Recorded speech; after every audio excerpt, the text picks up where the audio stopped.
please welcome to the stage Associate Director of the Hewlett Packard Enterprise Data Science Institute of Houston, Martin Huarte-Espinosa.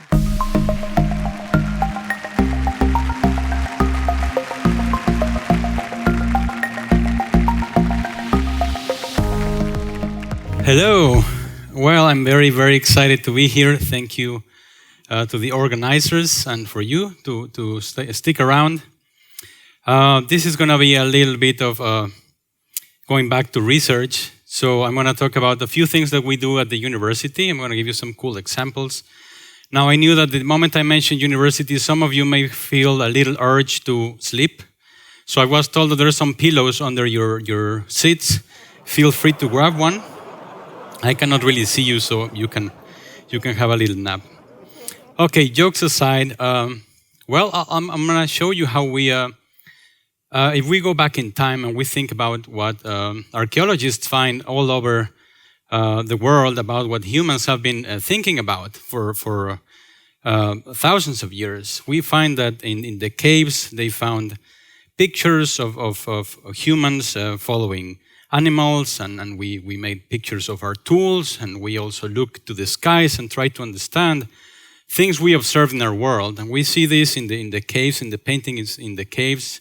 We see this also in archaeological information and data that we have for cultures that go thousands of years old. I'm talking about the Mayas, the Indian culture, and the Chinese. We all kind of looked into the same direction.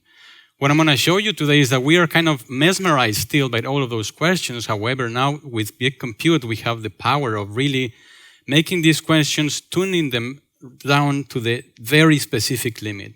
And so this is a very exciting time to be in academia or in engineering or in any of these companies we have been here in the whole day. Is really, we're getting to the coolest of answers, and we're getting there.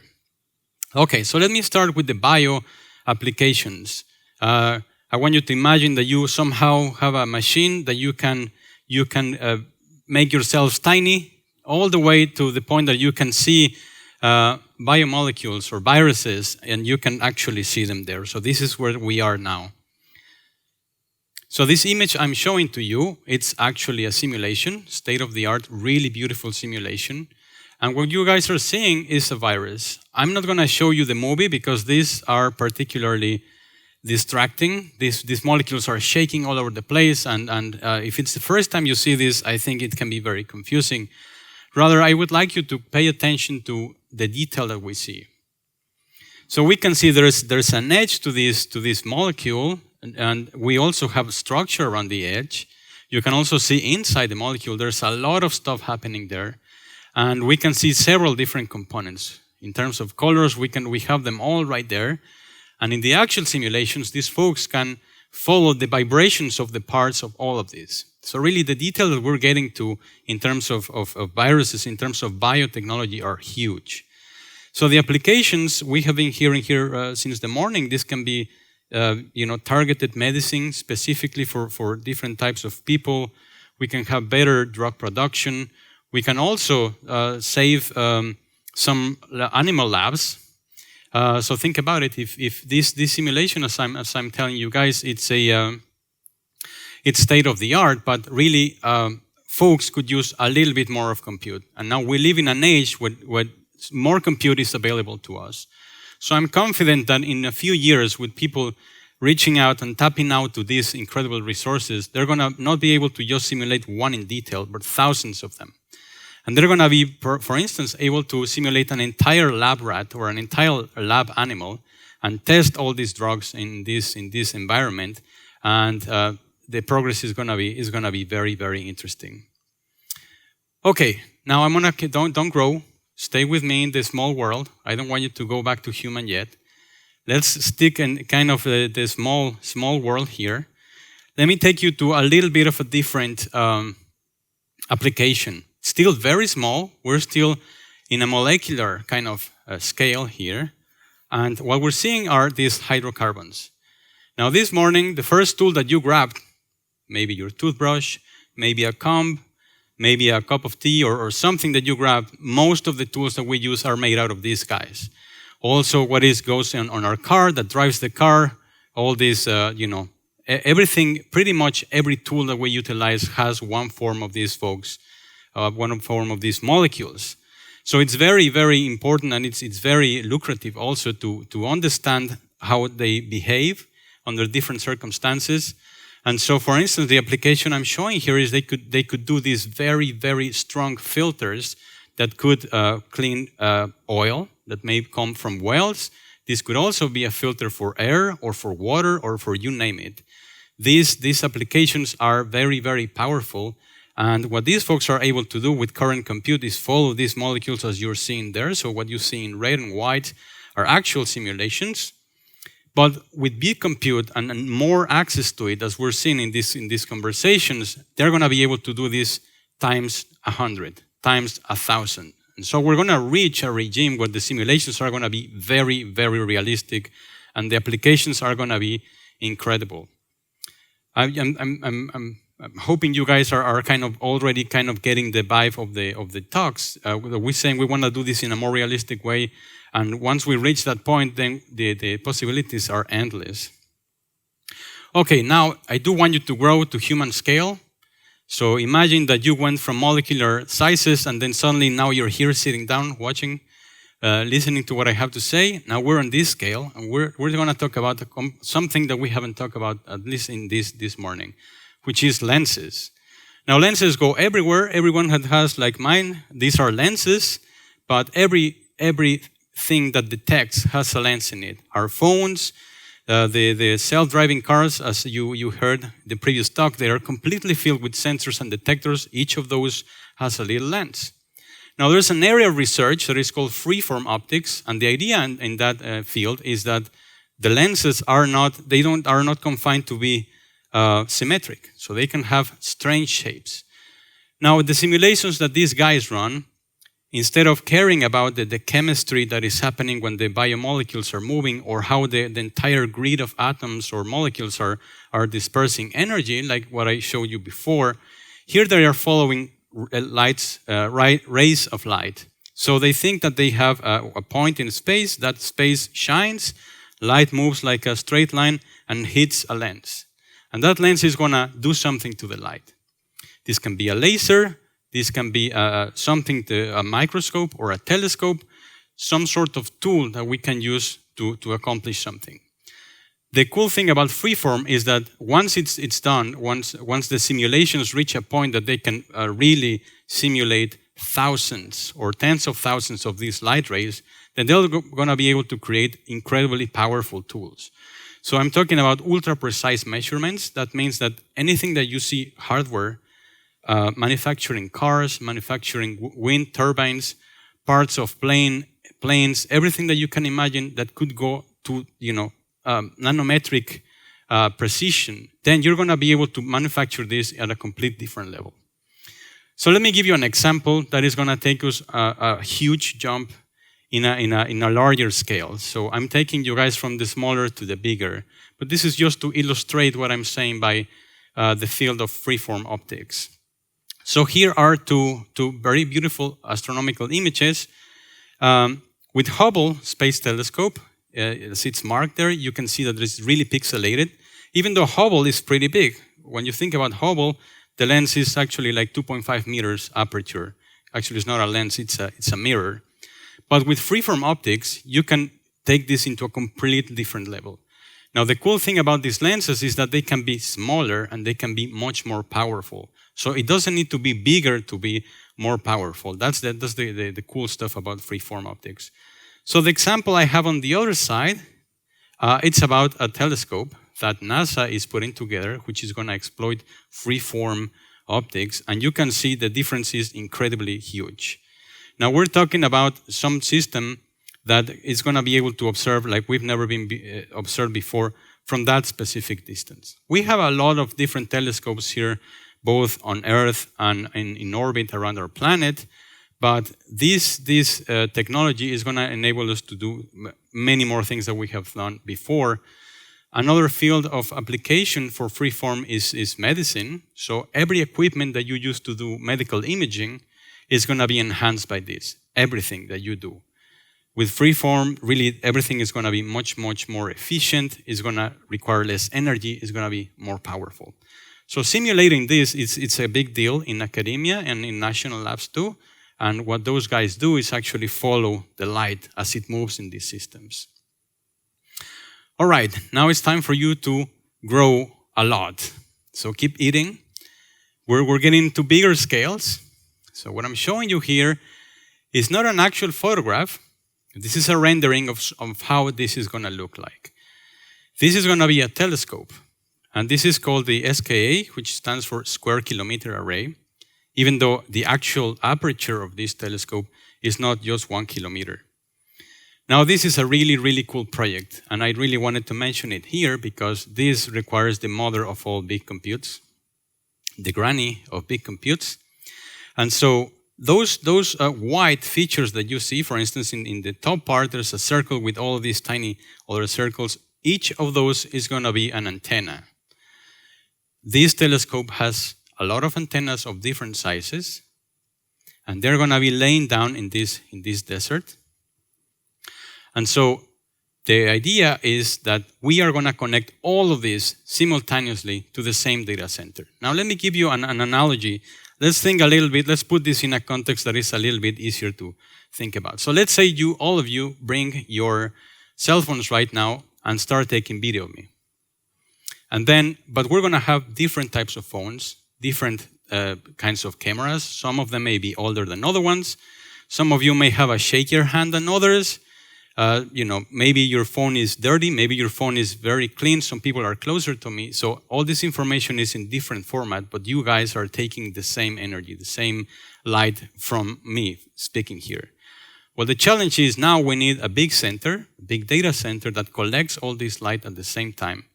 And it has to coordinate all this information, and the end is going to be this very rich representation of me speaking and talking, perhaps three-dimensional, since we have a theater here that allows for that.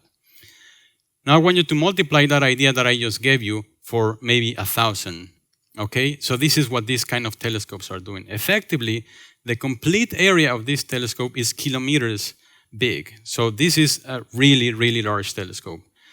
Now, it's a huge challenge in terms of storage, in terms of networking, in terms of data processing, because all of this has to happen very quickly. Now, in order to really take advantage of the SKA, they want to do it in real time in astronomical context, which means that you want to be able to see things happening, especially some things we call transients. Now, let me give you another analogy. Imagine you're in the woods, you have your camera, and suddenly you see one really beautiful bird. You point your camera, you adjust, you shoot, and you take the picture, and then when you look again, the bird is gone. That's a transient event in terms of light.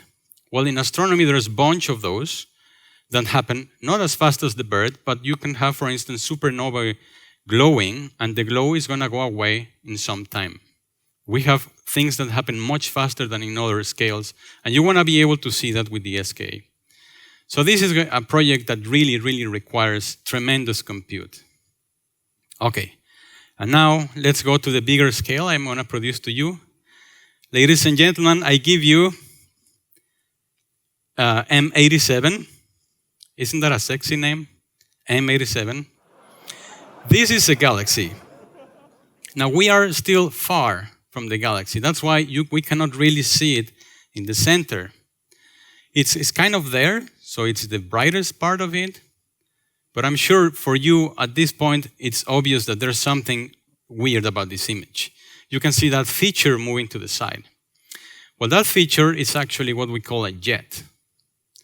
Now, this happens because at the core, I'm going to show you some really cool pictures, but let me explain to you what's happening. But at the nucleus of this galaxy, some really, really powerful energy processes are happening that are unstable.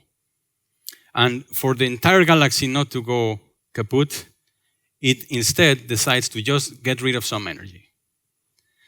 This is very, very cool. This is something that we follow with simulations. And so the scales, I'm showing you here in 4 panels, we are getting closer and closer and closer. So in the top left panel, I'm showing you the entire galaxy. Now, we're not looking at this with the same telescope. We're using a different one. And that's why we can get more information. And then you can see a zoom in, and we see the jet. And then again, we zoom in, and we see closer. And finally, right at the bottom, we can see a picture of the black hole. I'm sure you heard about these pictures of black holes. Now, for us to be able to get to that point, you really need supercomputers, and you need telescopes all over around the world pointing to the same direction.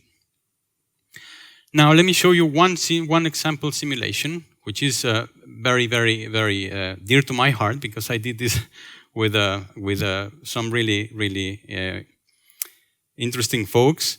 But the point I'm trying to make is that even though we have big compute, we are still thriving for more and more compute. And I'm very excited to hear again and again that we're getting there. And I'm sure that these kind of simulations are going to really give us very, very cool results. Now, let me bring your attention to this image. You can see in the jet, in the furthest, the tallest part of the image, so top left, you can see that the jet has a few kind of gaps here and there. We wanted to ask that specific question. What could possibly produce that gap? With current compute, we were not able to follow all of this for sure. There's no way we could do that. So we decided we were just going to try to simulate just the jet. The jet is going to enter our grid, and we're going to simulate an obstacle. This obstacle was a thesis we had. What if we put a star, really, really big star, one star that is shooting away some wind? All stars shoot winds away. I'm sure you've heard of the solar wind. And so what if in our little model, this big star happens to go right in front of the jet? Is this going to produce a gap or not? So this is what these kind of simulations allows you to do. They allow you to ask these very specific questions and go tweak your codes and see what you find. So here is the simulation. So on the left-hand side, you can see the jet, the entire jet. We did not have enough resolution to see what was happening at the core. So we just said, let's just look at the jet. You can see the sizes, right? And the sizes here are exaggerated. We could not possibly make this smaller. Otherwise, it would have taken us much more than it took. This simulation required about 5,000 cores for about 2 weeks. On the other side, you can see a zooming to the central section, and you can see that star I was talking about. And the star goes right in front of the jet, and you see how it creates this kind of gap in front of all this material that is going up. Now, in addition to that, if you look, there's some little squares that you can notice. We heard this before in an earlier talk. This is called adaptive mesh refinement. This is huge because really allows us to follow the big and the small simultaneously. This is a big, big problem in all the simulations that we do with supercomputers.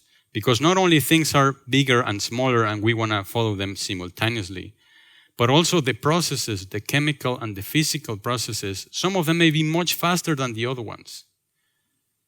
So when we have that problem, we really need some computer architecture that is able to handle both of these. So when I need things that go really fast, you send it to the part of the computer that does accelerated computing. But simultaneously, you keep the rest of your code running on a different part of your computer. So this is how one of these simulations that we did. We wish we could be able to simulate the core that was actually producing this jet, as well as the rest of the galaxy, but we couldn't do it at the time. This was about 8 years ago. Now, with the computer resources we have today, we could probably push this. We could probably try to make it a little bit of progress. But if you really want to follow all the physics, or going back to the tiny world, if you really want to follow all the dynamics on the molecules, you really need a lot of compute.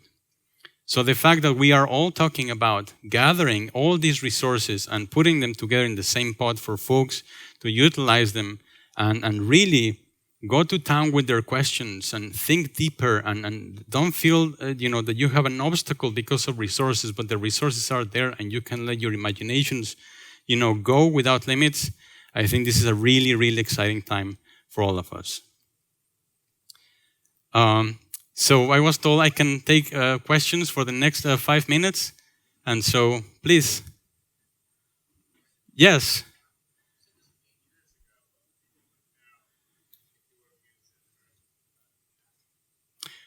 Well, the feature that you see, the orange feature that is moving, that's the star, we would be able to resolve what's happening around it. So if you pay attention now, I can only see this circle. That's as far as I get. Now, with the compute we have now, I would be able to follow the stars really actually pushing all that wind with a lot of detail. Also, if you pay attention on the right exactly where both of these flows meet, right? One is going up really fast, the other one is just moving, but there's this round surface there, these bow shocks. These bow shocks are barely resolved here. And so with current compute, we will be able to see all of that. And this is very important for astronomy because it's only the smallest surfaces that are the hottest ones. And those hotter surfaces are the ones that we can see with our telescopes. Otherwise, I won't be able to convince any astronomer that this is real. So if I don't have enough resolution, I cannot go and tell them, look, this is what you see with your telescopes. They would just laugh about me. So that would be different. Also, I would be able to see more of the jet. So this jet is small. I would say, 20-25% of what the actual jet is. So I would like to make my grid. I would probably now be able to do the grid much larger. And this is a 3D simulation, actually. So I'm just showing you a slice through it. But those two things, I think we could do today. Now, getting to the core, it's a little bit more difficult because you have to follow some really extreme physics forces. You get to the relativistic regime, and when you mix all of these physics, you have to have hybrid computing, and you have to have it for a long time, and it has to be very well optimized. So that's something I think is going to happen in the next years.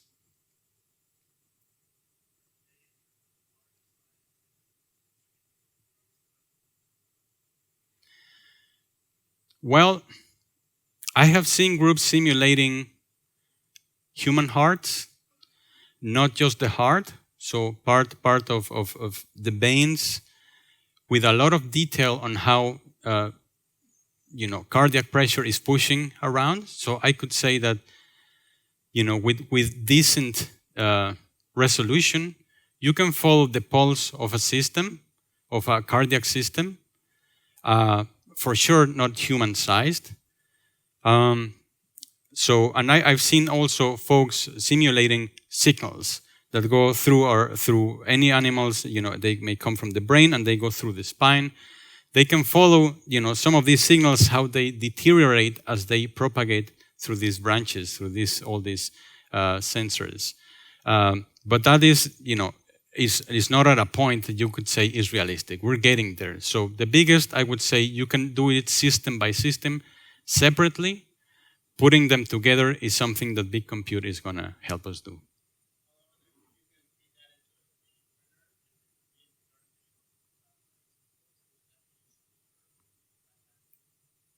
Which ones? The astronomy ones?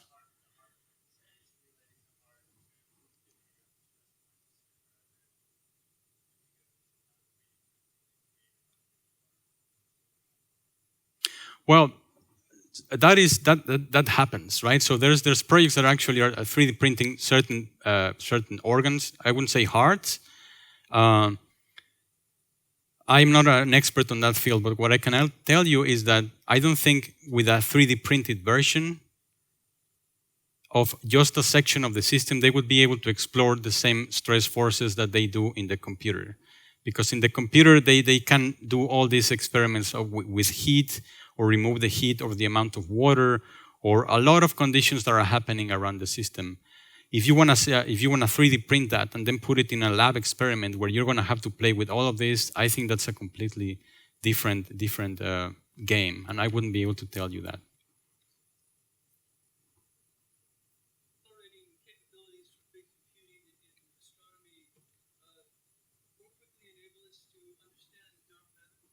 Yes, that's a great question. Dark matter really, I think the first clues are going to come from the telescopes, because simulations and theory on dark matter, there are a million. It's really pretty much every university has 2 or 3 groups doing different things. So the next generation of telescopes, which are coming soon, like this guy I show here, the SKA and other ones, are really going to help us at least take off some information that really is not taking us anywhere. And for that, you definitely need accelerated compute, because the images have to be cleaned very quickly. All the information has to be gathered. So if you're going to do it with one of these interferometers, one of these gigantic telescopes, all that information concurrently has to go to the same data site. It has to be processed, and then it goes to the specialists. And then they're going to be able to match it against their theory. So for sure, accelerated computing is going to give you some clues about that. Okay, thank you, folks.